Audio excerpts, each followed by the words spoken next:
Hello, my name is Zachar Garetsky, and this is the Transitions Visions podcast, a podcast series about and for the transitions research community. What happens when we encounter a concept that we have never encountered before? What does conceptual disruption do, and what can we do about it? Who engineers the concepts we all use, and why we should be asking these questions? In this episode, I speak to Assistant Professor in Logic and AI and philosopher Guido Löhr on exactly these topics, on the topic of conceptual disruption, sex robots, and we also touch upon a philosopher's publishing strategies and the value of not being afraid of publishing own ideas, while also being aware of what is expected of you in your field at any given career stage. Hope you enjoy, and don't forget to reach out on LinkedIn.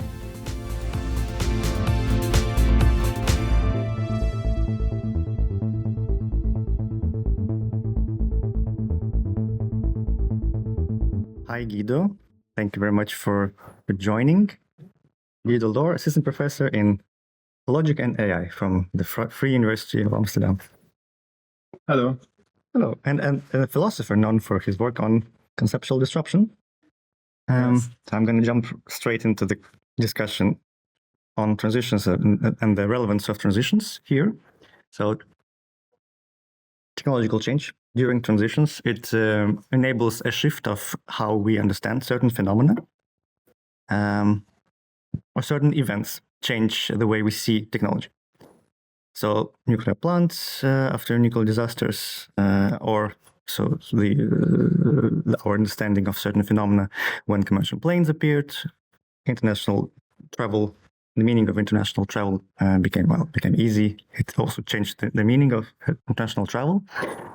Is this what you would call a conceptual disruption or not? Or is it something completely different?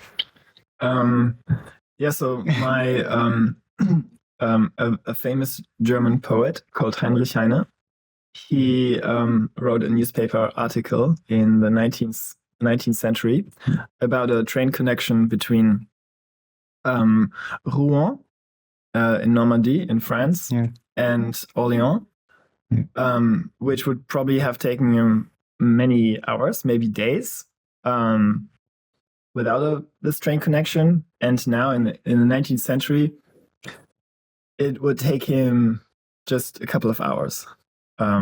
And today, of course, it probably much less.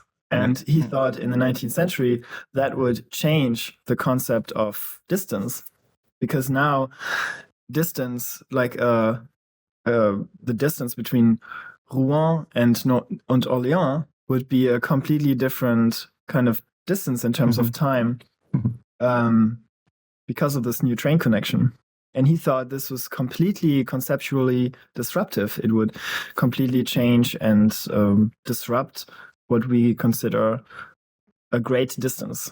And so maybe your example is similar, right? If you have commercial airplanes, and now I don't know if that was your example, but of course the distance between the Netherlands and China is now totally manageable. You can do that in one day.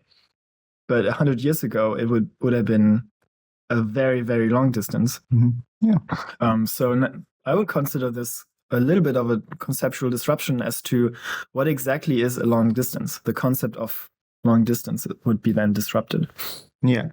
So this is one of the things that you have published on. What is so interesting for you, or what do you find important in this concept of conceptual disruption? I think it's a very general phenomenon that kind of is a very nice way to think about all kinds of disruptions. My favorite topic is AI. So we are currently in the transition between pre-ChatGPT and post-ChatGPT. And you can think about the kind of disruption or disruptiveness of ChatGPT or other AI applications. You can consider this a kind of conceptual disruption. For example, this is not a philosophical kind of topic or disruption. It is really felt by everyone, right? For example, if you think about plagiarism. There's a lot of debate on whether copying something from ChatGPT is considered plagiarism. And a nice way to think about it is as a conceptual disruption. And what is being disrupted? Well, the concept of plagiarism. Mm-hmm.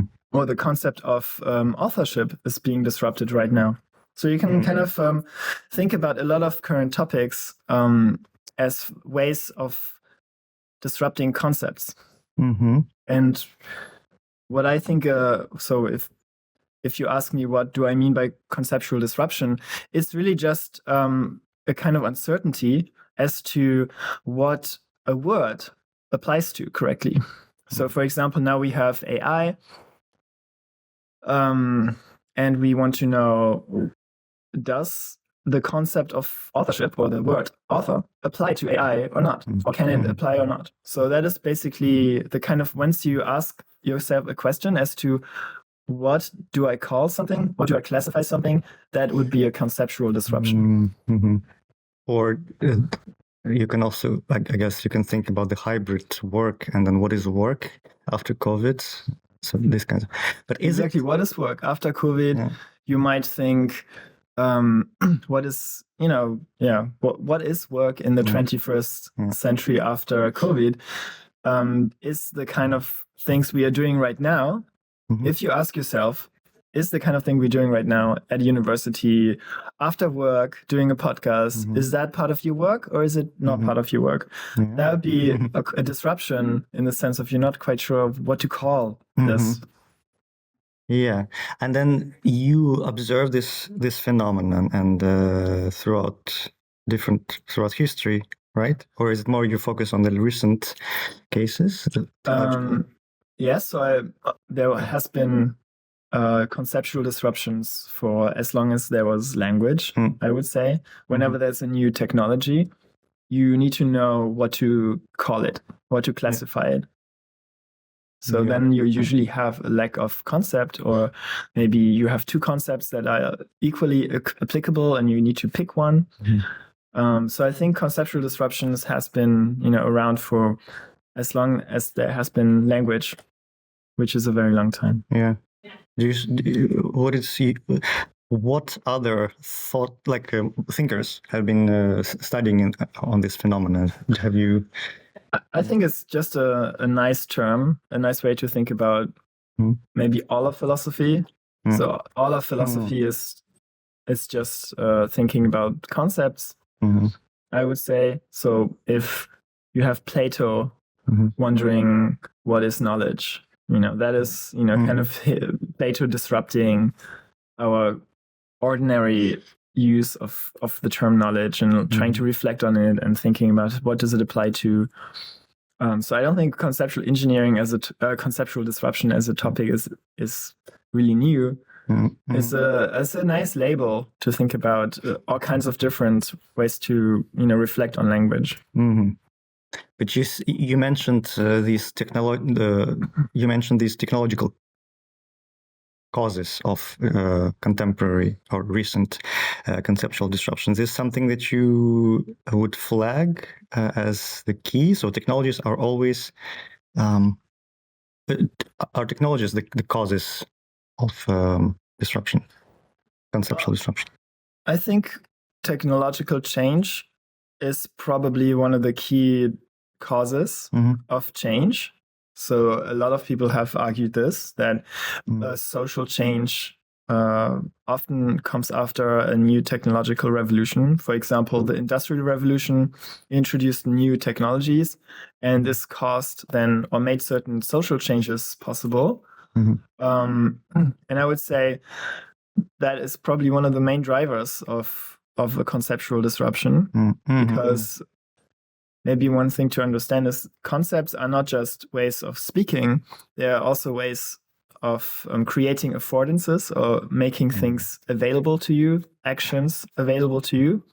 So, for example, if we as society now decide that a robot, a very sophisticated general intelligence robot would be considered or has to be considered a person.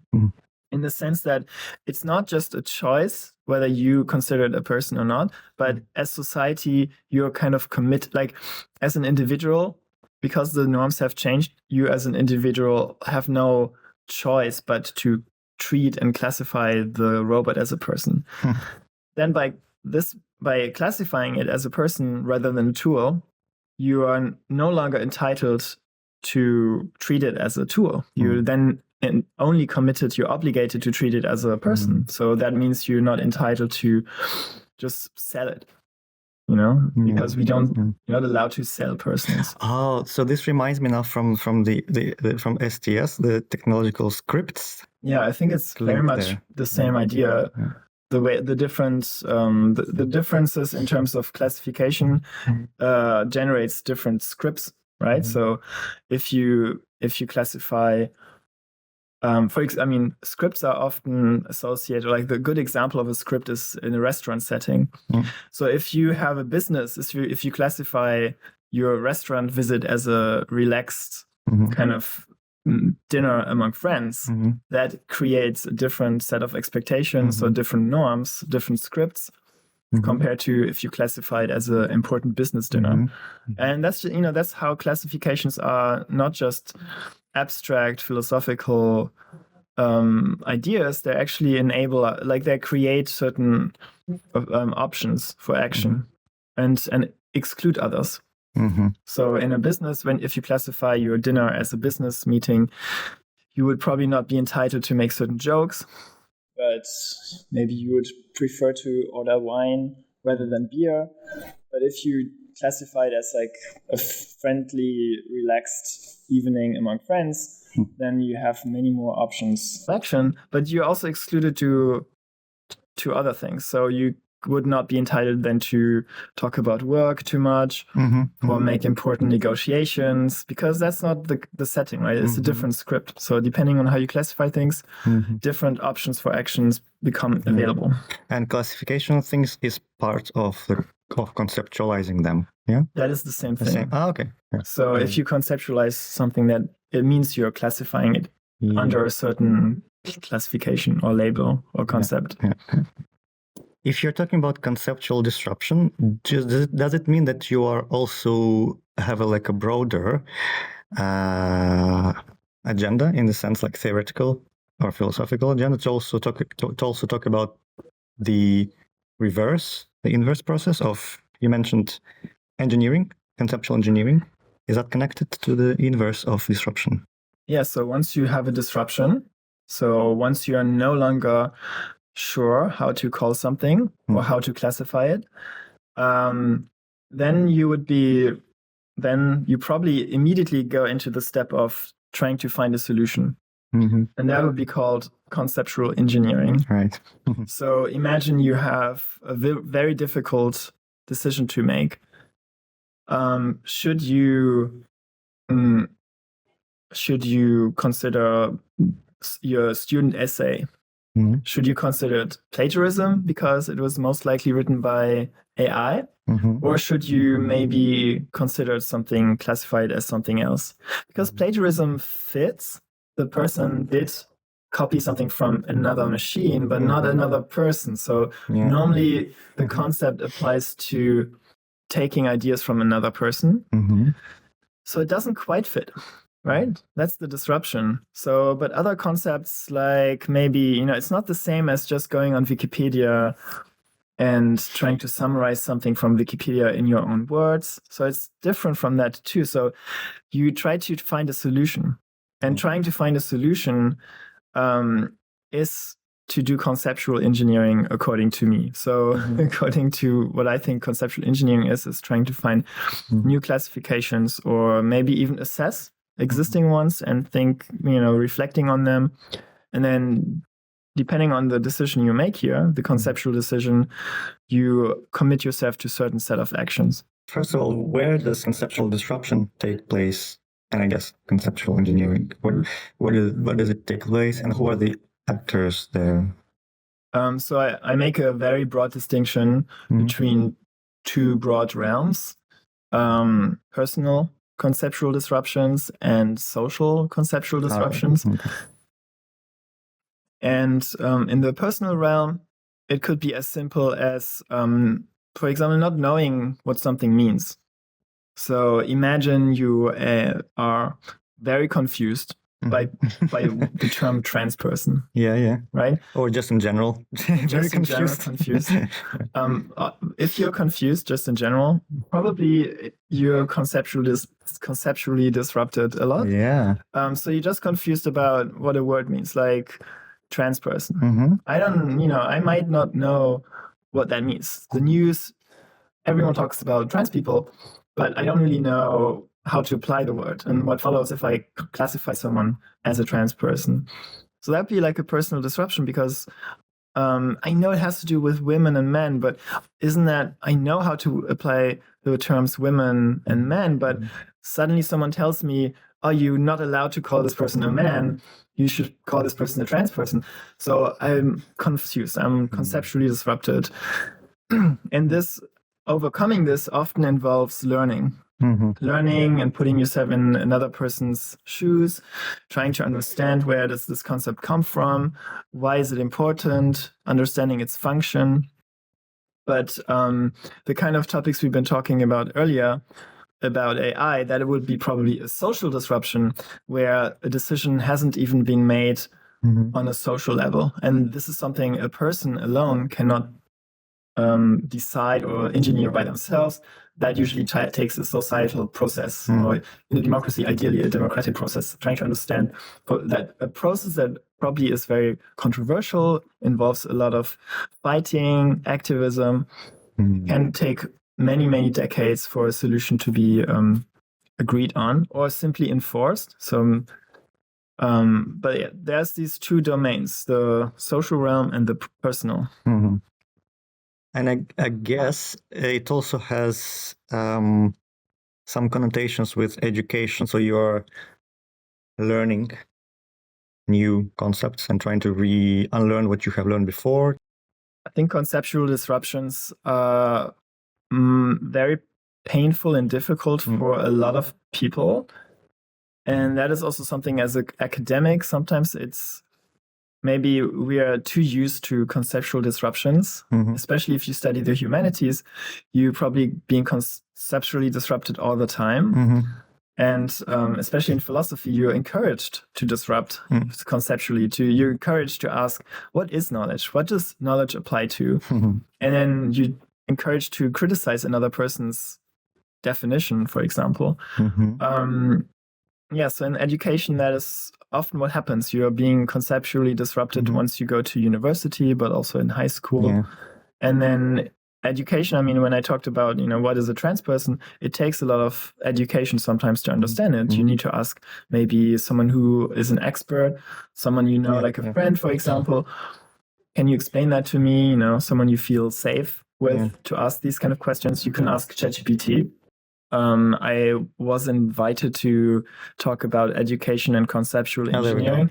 And in this context, I thought about what conceptual engineering could be in a classroom.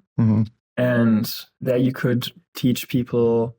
So I said there are these two domains about personal and social. And the interesting thing about personal conceptual disruption and engineering is that usually it involves learning, something that has already been more or less decided in society or general. And you just didn't learn about it before, or you just kind of late to the party. But in society, often we face conceptual disruptions that aren't solved yet. So in this case, an education should prepare people, especially in the 21st century, should prepare people to be able to do conceptual engineering in maybe a more systematic, more empirically informed way. So my idea is to do, conceptual engineering is for me the same as doing philosophy. All philosophy is conceptual engineering. That's not just my idea. That's actually a lot of philosophers have thought this. What I want to say is we should do that in a more systematic way, in a way that is very empirically informed, fair, that is kind of value sensitive. and empirically informed. Yeah. And you have coined these two terms, conceptual engineering and conceptual disruption, or not? Not at all. So conceptual disruption, I think it was, what I trace it back is to this project in the Netherlands that I did my postdoc in, called Ethics of Socially Disruptive Technologies, ESDIT. You can find it online. And they had this idea of that not only could technologies be socially disruptive, but conceptually disruptive. And I did my postdoc on this project. So I came in trying to make sense of what could conceptual disruption be. And conceptual engineering is a term that has been around for a long time in philosophy. Simon Blackburn has talked about it. But it goes in the contemporary debate is mostly associated with Hermann Kappelan. And yeah, those terms has been around, but hasn't been applied so much to technology and technological disruption. So that could be something that could be a little bit more new. The topic of disruption is quite prominent, I would say, in innovation studies and transition studies. So this is very relatable. And I guess you're in a way, you're going deep on one of the aspects of if we talk about regimes and landscape and niches, you're talking about the cultural element of the regime and the system, socio-technical system. And then possibly actually about even the institutions, how they change and how they how they influence change, how they are changed themselves by the other elements of the system. This topic is quite a productive one. In recent years, it has been on many people's minds. I think, if anything, the sort of the mainstream philosophy that I do is learning from the technological debate, much more than the technological debate can learn from us. If that makes sense, or we can both benefit from each other. Yeah, I think so, yeah.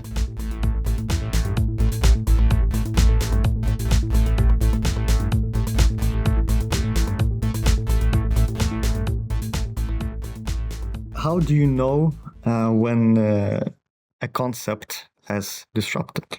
So on the personal level, right? I told both, yeah. Yeah, so I told you that there's I make a very rough distinction between a personal level of disruption and a social disruption. On the personal level, it's very simple. Okay.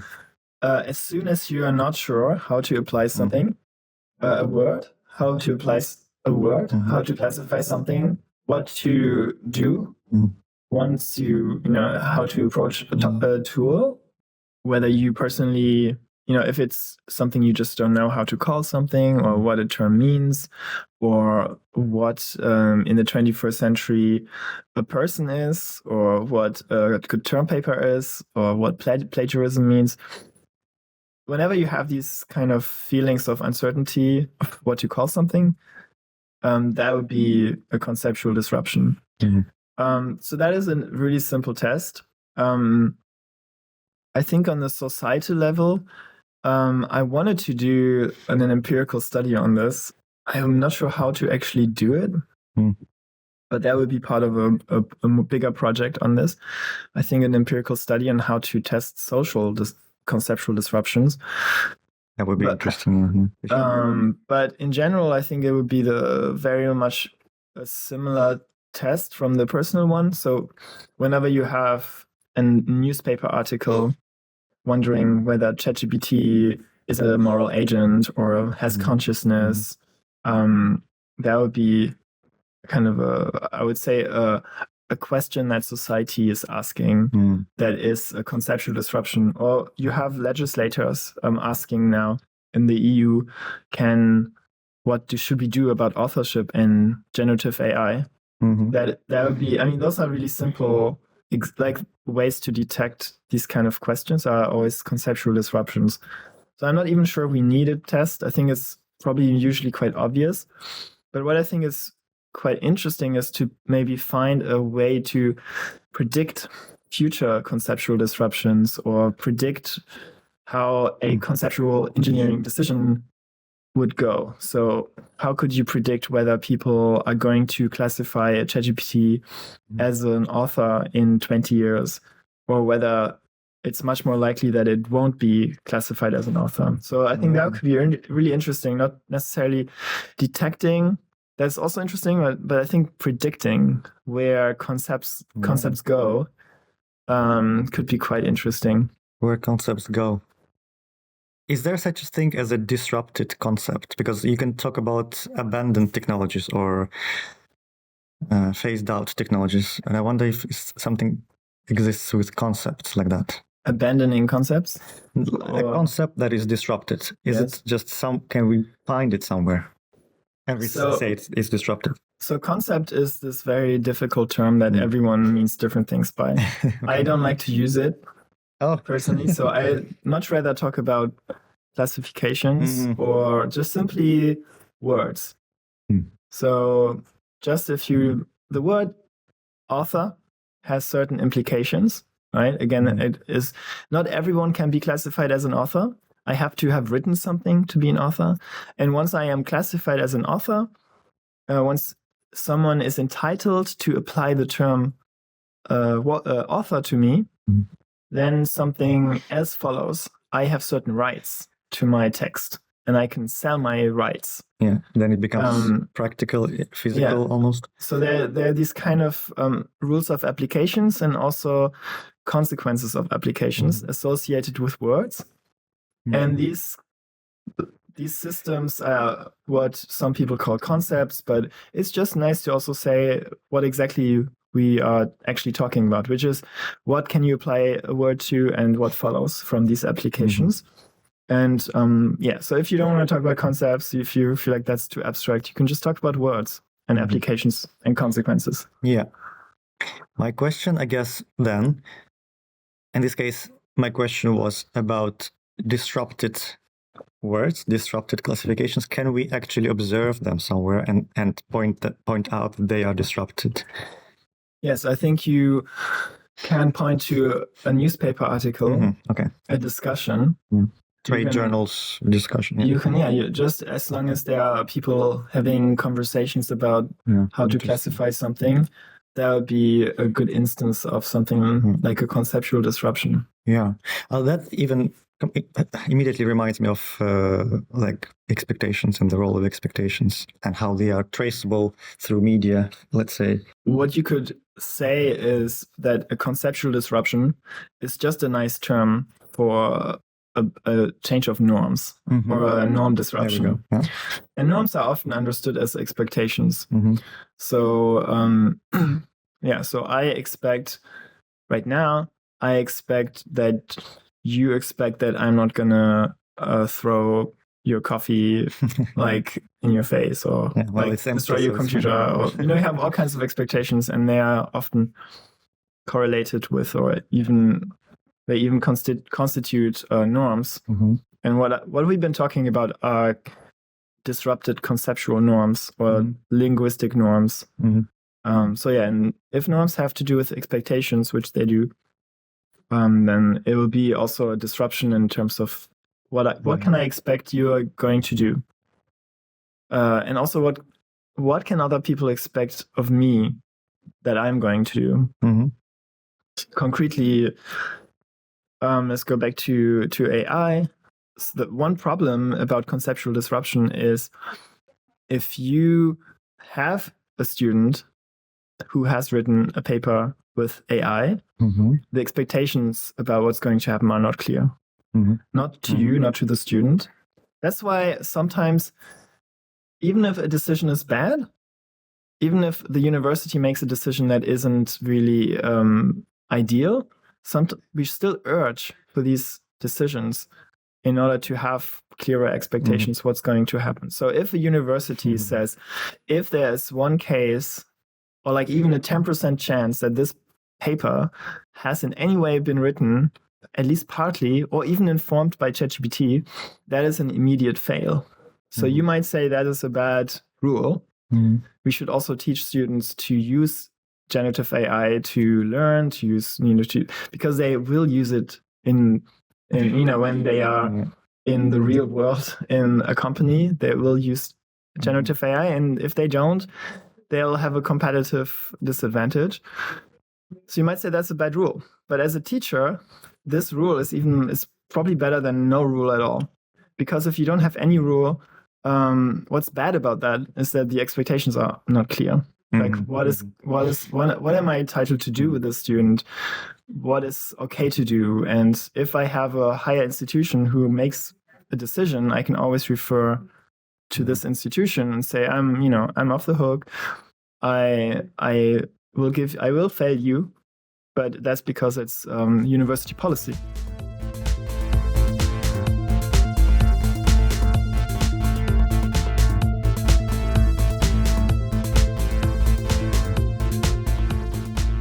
So I love this example of being in a museum, and you say that a certain kind of object is art.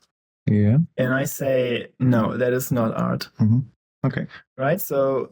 But you're still talking about one thing. We're talking about an object. So you can... And the topic of discussion actually would be how to classify this object. And depending on how you classify it, again, different things become available to you. So if you consider this object art, normally it deserves praise. Like the creator will then somehow be respected by it. It'll be treated differently. So if in Germany we have this nice it's like printed on tote bags. Is this art, or can we get rid of it? Or like, is das Kunst oder kann das weg? Is this art, or is it trash? So if it's art, it deserves a certain kind of, in our society, just deserves a certain kind of respect. And the creator has also ownership to it. And then you would have to ask the owner, can this, what do you want to do with it? But if it's classified as trash or as just an object, then we can treat it differently. We can throw it away. So a lot depends on who's right in this case of whether this is art or whether this is just a silly object. So that would be a kind of conceptual disruption, but not one that you would probably consider conceptual disruption. But I would consider it also a kind of conceptual disruption where you're not clear what objects fall in the set of art objects. So then these Venn diagrams. Exactly. So and once you made that decision, imagine we come to a decision that this object is art. That also changes the concept of art, at least for us. Our ways of talking about art would then be kind of changed. Our vocabulary would be changed. We have made an agreement that this object is art and that it deserves a certain kind of treatment, and that the creator deserves a certain kind of respect and treatment. So, So did the concept of art change? I don't believe in the concept of art. Everyone has, different ways of talking. And we have one term, and it's kind of connected to certain options for action, and those change. And that's really the only thing that matters. Well, is there an activist component to your program of conceptual disruption? Yes, so I'm not a political philosopher. What I think, though, is really interesting is that a lot of philosophers of language, which I am, they sometimes think of language as something very abstract, very almost mathematical. Right. And changing concepts or deciding what to call something is often not treated as a political entity or a political decision. But if you think about words as making certain actions available to you or not, that almost immediately becomes a moral issue or a political issue, as I prefer, because I think it's much more fruitful to think about it from a political angle than a moral angle. Yeah. So, for example, again, let's think about privacy and whether Meta acts according to rules of privacy or not. That is also a question of what do you classify as privacy? What is the concept of privacy in the 21st century? Whether you whether you grant Meta that it respects our concept of privacy or not, that is clearly a political question. And if you think about privacy as a concept that is currently being negotiated in an EU legislative process, then you can think of lobbying as a kind of activism for or against a certain kind of conceptual decision. And those things are not just philosophical, abstract, ivory tower journal papers. An author, like a philosopher who thinks about privacy in the abstract as if they were discovering some real facts about privacy, will never have any political impact.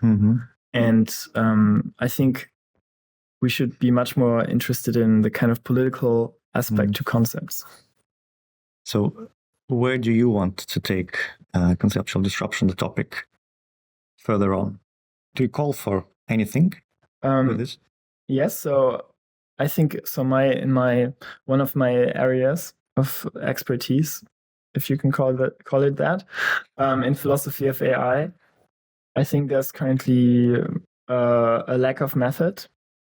We don't really know how to do philosophy of AI. And I try to say that we should do conceptual engineering in philosophy of AI. But my sort of idea of conceptual engineering is quite different from the mainstream. So I'm a sort of a concept pragmatist in this case. And I think you need to think about the kind of things you apply concepts to and what follows from these applications in a practical context.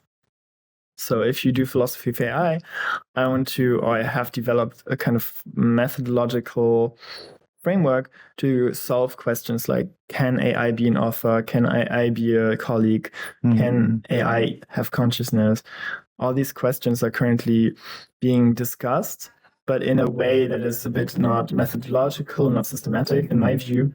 And I think conceptual engineering, if done properly, can shape the debate in a more fruitful direction. And it has to be political, because those are really practical questions. And philosophers should be contributing to these questions and not just discuss among themselves.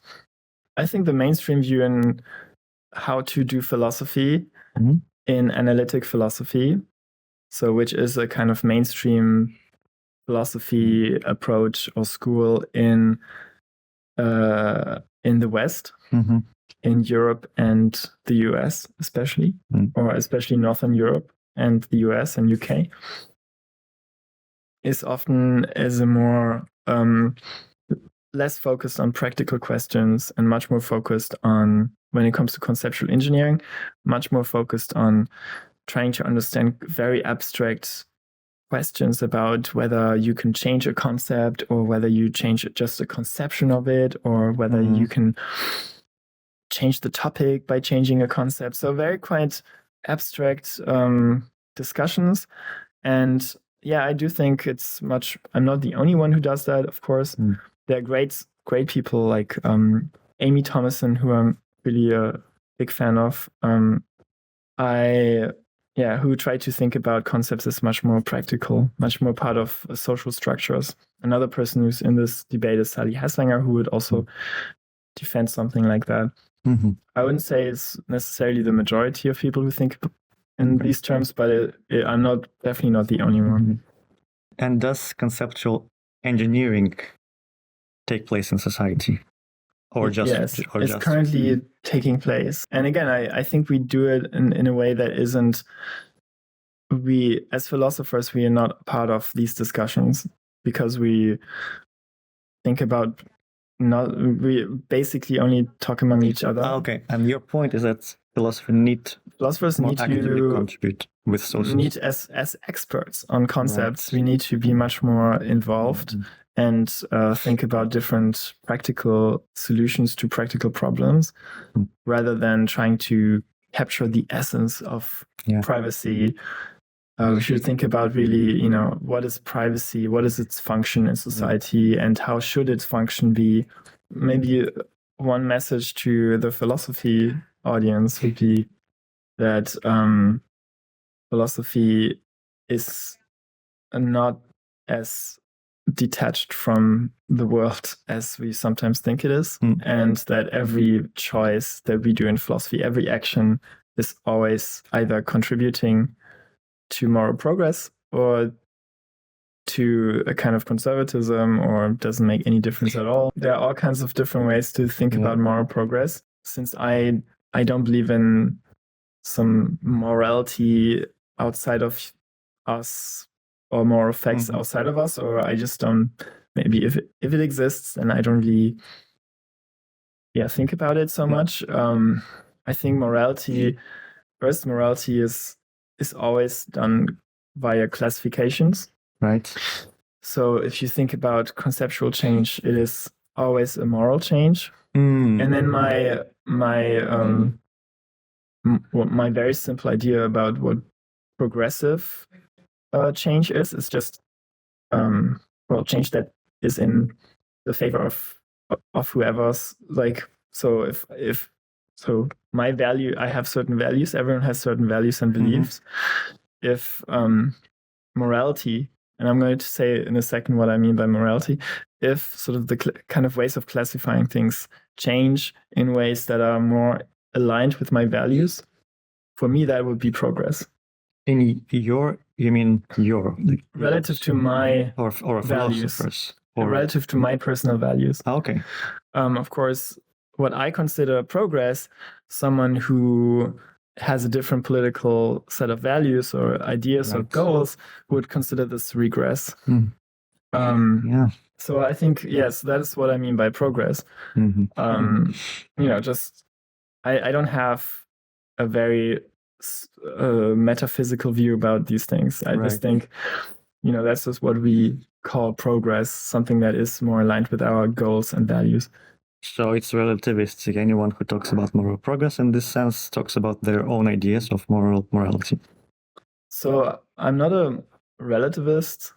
I don't think anything goes. Anything. I don't think, like, I just think that's when in our discussion right now, that's what, when I talk about progressive, something that is a progressive change, or change that is morally better than the status quo, I can only assess this from my perspective, or from the perspective of my peers, right? From the perspective of my goals. I don't have access to the real moral facts. So in the kind of context we're talking about now, in terms of transition studies, and really trying to find ways to make the world a better place, I mean, that is a very low-key, simple notion of progress. With relation to conceptual disruption, where does moral progress come from? So if you have a conceptual disruption, for example, is what matter does aligned with our concept of privacy, or isn't it aligned? Is it not aligned? Do we need a new concept of privacy? Do we need to reform our ideas about privacy, our norms about privacy? Then there's currently a battle going on, right? Like, some people have different goals and ideals and interests from me. And I would say, decisions being made that are more aligned with my set of values would be progress for me. So once you have a disruption, a decision has to be made, and the decision-making progress can take a long time. It always involves negotiation, compromises. The solution is never going to be perfect. But if the solution is aligned with sort of my values, or the values of my peers, the values, whoever assesses the situation, who for this person it would be progress, but of course the opponent would consider it regress. And that's a very light notion, very metaphysically light notion of progress. You can also ask, is it is it really progress? I don't have these kind of this is not my project. But the main takeaway here, I guess, that something happens after or during conceptual disruption. So there's some kind of change, not just with the concepts, but actually with what happens then with society. So the problem is also when you have a conceptual disruption, you cannot keep it unresolved. Society will always struggle. There's always going to be a power struggle for a solution, and the solution, it has to be a decision, and there's great value to it, to a decision, even if the decision is not ideal. But we talked about expectations, right? So because once you have a decision, the expectations of what you're allowed to do are clear. So imagine you have a new scenario. Sex robots. So right now, there's a lot of like a moral vacuum in a way. We're not really clear what we are entitled to do in society and what we're not entitled to do. And legality is just a completely different issue, right? Usually legal norms follow social norms. So imagine you and your partner, or maybe you find an interest in a sex robot. Right now, it'd be a bit of an unclear situation. Is it acceptable to my partner? This is the personal realm. Is it acceptable to society? So what if you step out of your personal and went to, did all what if you publicly announce that you now have a girlfriend that is a robot? So those are, the kind of questions is it okay to do that? Is it, it would be it's just a kind of moral vacuum right now. So for you, maybe your interests are such that you really want to have a relationship with a robot, then for you, that would be probably quite a progressive agenda. You would probably formulate your demands in a morally positive way, saying, it's about freedom. Why can I not have a relationship with a robot? Who are you to tell me this? A conservative person would probably say this is disgusting. This should not be happening in society. This is going to lead to all kinds of problems. So this is the kind of debate we would have. But even if the decision were such that social robots and our relationships, like our romantic relationships to robots, would be heavily sanctioned, for you, that would be not ideal. It would probably be a kind of regress. It would reduce your freedom. But it probably would still be a kind of better than having no solution at all.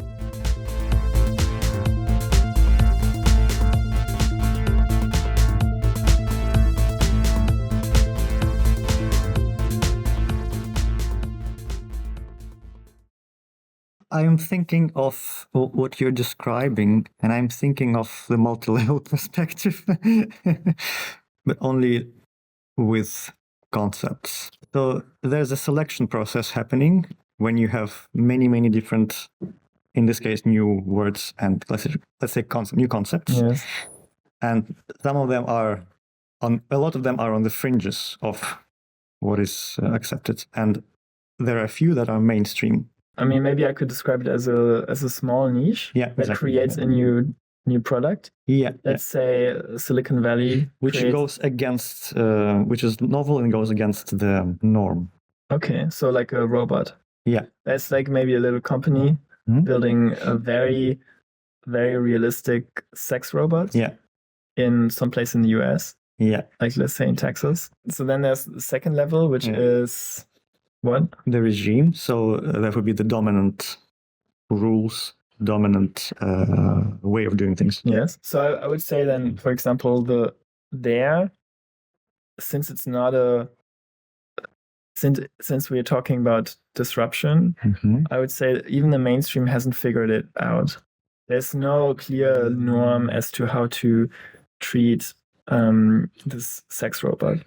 Right. Maybe some fraction of society is totally against it, because probably also they don't have an interest maybe in having the kind of relations with the robot, or maybe the humans would be the dominant, I suppose. Humans. The regime level would be the go-to relationship partner, and in the niches that would be robots, right? Okay, good. So so the mainstream would have all kinds of norms related to humans, and the norms are very strict against tools. So you'd not normally be entitled to have a relationship with a table. That would make news, sometimes you have people like on the news saying this person really fell in love with an object. Those people really exist, and they're really on the fringes, right? And they cannot never make it to the mainstream. What's really interesting about certain technologies is they're really attractive to many people. So the sex robot is very realistic. It has all kinds of advantages, which makes it really attractive to many people because of all kinds of advantages they have. And then suddenly that creates a disruption in the mainstream regime because you see more and more people doing it. And somehow powerful people, powerful stakeholders take an interest in that new tool, in that new technology, in that new product. So that creates a lot of disruption because suddenly a lot of powerful people take an interest in that, and they invest in research and development and production. Exactly, and it kind of opens up, but there might still be people who are totally against it, right? So that's the kind of activism, and you might have different fractions, and that could create an opening where maybe the tool comes into mainstream, and it could go either way. Sex dolls could become treated just like perversion or perverted objects that should be sanctioned. And there's no way you can marry a sex robot. There's no way you can have any healthy relationship with it. That could also affect the private realm, where your friends are entitled then to judge you, gossip about you, exclude you. Your partner would then be entitled to maybe divorce you. So if the conservatives would win, that would be very bad for those who really like sex dolls. But it could go also the other way, right? You could have maybe very powerful people trying to push for it, lobby for it to make it really accessible. Maybe it becomes very cheap, so that more and more people have these kind of objects, becomes much more acceptable. And then suddenly also something in society might change, where suddenly you hear people saying, oh, don't be so narrow-minded. If he has a sex doll, just let him do his thing. He doesn't harm anyone. And these kind of things happen over a long period of time. People get used to an idea, and then you have a resolution where you don't even think about it anymore. You say, oh, that's John, and he just married his sex doll. So this new rule becomes the rule. It becomes second nature. You don't even question it anymore. I mean, this is something where also maybe the philosophers can learn a lot from you, who are much more involved in maybe empirical research, like learn certain kind of methods to maybe detect or predict certain transitions. But also theoretically, we can learn a lot from each other. I'm just telling a story that I think is plausible, and I think that's kind of just telling like a narrative of how it could happen. But then there's no real. I mean, it's not being empirically studied. Let's do a project. It could be nice if someone is interested in it.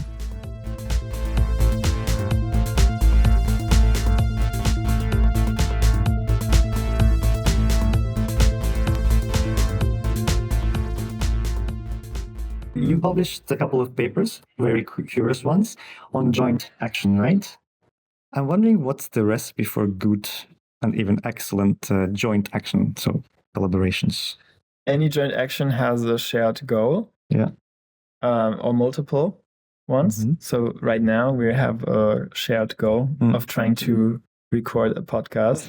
I think what's really important is that if the goal is clear, then there's usually what could cause disruption in a joint action is if we are not entirely clear on how to reach the goal. So that sounds intuitive. Yeah, that's good. And then you need to negotiate. And then there are usually not, ideal solutions, but you reach compromises. And the better you are at negotiating these kind of things, the better you are to sustain your relationship, like in a way that sustains the relationship. the better probably the joint action, or also kind of future joint actions occur. Yeah, I mean, this is kind of a trivial. I mean, I think everyone kind of thinks that's probably how it is. Yeah. What I thought was really interesting, or what I think is really interesting in how to conceptualize or how to understand the kind of little entitlements you have against each other in a relationship, and how this relates to morality in general. So, for example, when you negotiate, let's say you want to watch a movie and your partner really wants to watch a horror movie, and I don't like horror movies. It seems like if you insisted on watching Saw 5 or like a really horrible, bloody movie, and you insisted on it, even though I hate those movies, they give me nightmares, that would be a bit wrong, right? That would be overstepping, that would be inappropriate, that would be create all kinds of emotions. Like, I would probably be upset, I wouldn't feel respected, I wouldn't feel seen, I would feel like I would question this relationship, I would ask a big compensation for it, maybe. So if I say, okay, I'm gonna watch this movie that you really want to watch, but then I need a big compensation for it. I need you to make a big dinner for me tomorrow, or like tomorrow we're gonna watch the movie I want to watch. So this is kind of the dynamics you have in a relatively fair relationship with relatively equal power dynamics, distributions of power. And there are these kind of right and wrongs. They are kind of separate from more like general morality. And I think that's really fascinating, because it doesn't seem like necessarily so much of a moral wrong that you're doing.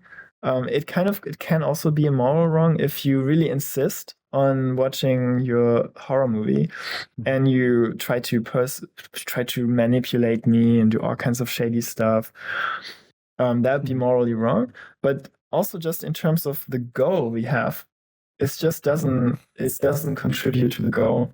It's wrong in this very down to earth sense of, look, this is just not contributing to our relationship, to our goal. So there's these kind of norms that are different, like the moral realm, and more like an interpersonal, non-moral realm. And I think that's a really interesting thing. I love speaking to philosophers exactly because you can spell out exactly what the problem is and bring a whole load of other literature and discussions. Then we understand what the actual problem is on the more fundamental level. So the reason I'm kind of interested in joint action is because all of language happens in conversations. All of language happens in some kind of communication setting, even if it's the problem with saying that is that we have all kinds of modern technology that is only 2,000 years old, which is written language. For most of humanity, most people who have ever used language was oral, or like, in some kind of non-written way. So you always had an immediate interaction with your conversation partner. But even if you had, so technology like books and podcasts, they complicate things because you record something and then a person might listen to it who I've never met and who I cannot respond to. But in general, language is done via joint actions like what we're doing right now. So that is kind of, and we always negotiate what we are entitled to do using language. So, for example, if we are visiting a museum and we are having a conceptual disruption, like, is this object art or is it trash? Again, this is a moral question in a way, in the sense of what can I do with it, and how should I treat the creator? What are the consequences of my classification? And here you have this joint action. And in this joint action, you use language, and you can use language in ways that contribute to the goal you have, or that doesn't contribute to the goal. So that's why I'm really interested in joint action, because conceptual disruption always or usually happens within joint actions. And does this also apply to, because you mentioned these two levels, the personal and the social. Is your argument about joint action applicable to both, or just to with the personal one? So joint action usually, I would even say mostly or even necessarily, involves small groups. Okay. Except you have these new technologies, broadcasting technologies, books. But normally you have interactions with 2 or 3 people. Mm-hmm. Once you have bigger groups, communication requires more technologies, requires some kind of ways to coordinate. There's a reason why it's you and I sitting here, and why we had dinner just now with just one more person. Yeah. Once you add another person, it becomes a crowd. Becomes difficult to have really deep conversations. You need now time. We just reserved 1 hour to have a relatively deep conversation. We couldn't have had that with 5 other people. So normally you have small groups that you do the work in. If you have any legislation, any policy making, it's usually done in small groups. Maybe, let's say 15 people, 10 people. It's always just a joint action. So the society level, it's not like a billion people at once negotiating about whether it is okay to marry a sex doll. It's always kind of negotiated in small groups. So the social is always kind of reducible to smaller groups and who engage with each other and who create conversational norms or kind of linguistic norms about what to call something. And that kind of spreads sometimes and it becomes sort of the social norm. But the social norm only becomes sort of a constraint on joint action then, because everything happens in joint action. There's no realm of your life and my life that isn't part of a joint action. So except for climate action, I guess, which is not except for again like these difficult new technologies like broadcasting technologies like podcasts and where you try to influence a lot of people at once and you don't really have so much immediate feedback unless you have comments online. So that complicates things. And I guess that's why the democratic process is so slow often. Yeah, I think so. Democratic decision making, Yeah, because there's all kinds of interests people have, all kinds of decision making. You need to make compromises. Yeah, but the point is though, like what you see on TV and like parliamentary discussions are only the tip of the iceberg, right? The real work is done in small groups, not by a speaker convincing a majority, but really writing the law, and then people try to vote for it or not. And then you also behind closed doors, you make coalitions, you do all kinds of things in smaller interactions. And that's why it's very interesting and important to very much put the joint action at the center of theorizing. I do have one last question to you. Your list of publications shows that you are quite comfortable with publishing your original theoretical contributions. What would be your advice for social science and humanities PhD candidates who may have novel ideas but are sort of hesitant to publish them? They are unsure how they will be received by their supervisors, by their peers. So that's maybe difficult because I'm in my own bubble and my philosophy. I think there's a bit of a shift recently. So if you, we had someone visiting who wrote a book about a famous philosopher, and from Oxford, in like the 30s or 50s or 60s, and apparently during that time you were sort of discouraged from publishing because you should only really publish the best work you do. As a philosopher. And if you're in the sciences, you, as a junior person, you're mainly encouraged to do really good experimental studies, and then the theoretical stuff is done by the senior people. Exactly, so I can only, but in philosophy, this has very much changed, maybe in the last 20 years.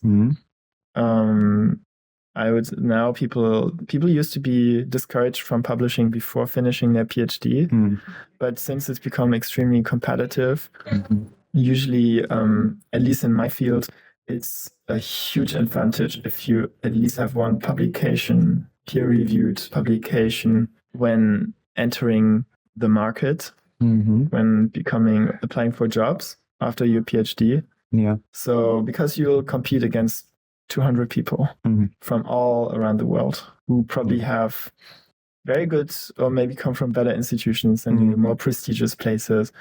Sometimes you can win in this competition if you have a good publication and that person from the prestigious place doesn't. So yeah, I think at least in my field, it's important to publish if you don't have the kind of security of a supervisor who will give you a job after your PhD. It's good to have maybe 1 or 2 publications in a decent journal. Yeah. But I think I was more asking about a specific kind of publications. So novel theoretization. So you're contributing theoretically. I guess for philosophers it's different. You're expected, to do that. You don't do anything else. Yeah, exactly. So I guess, would you have an insight for social sciences, humanities? I think you need to know your community. You need to ask your supervisor if you have to have a feeling a little bit for your community. If you do something that is not well received, you shouldn't do it as a junior person. You should have to play the game. And if it's discouraged to publish strange theoretical papers, then you shouldn't do it, and you should do what gets you a job. Yeah, play the game. But if you have an interesting idea, you can always work on it and publish it. I don't think I couldn't imagine it's very harmful.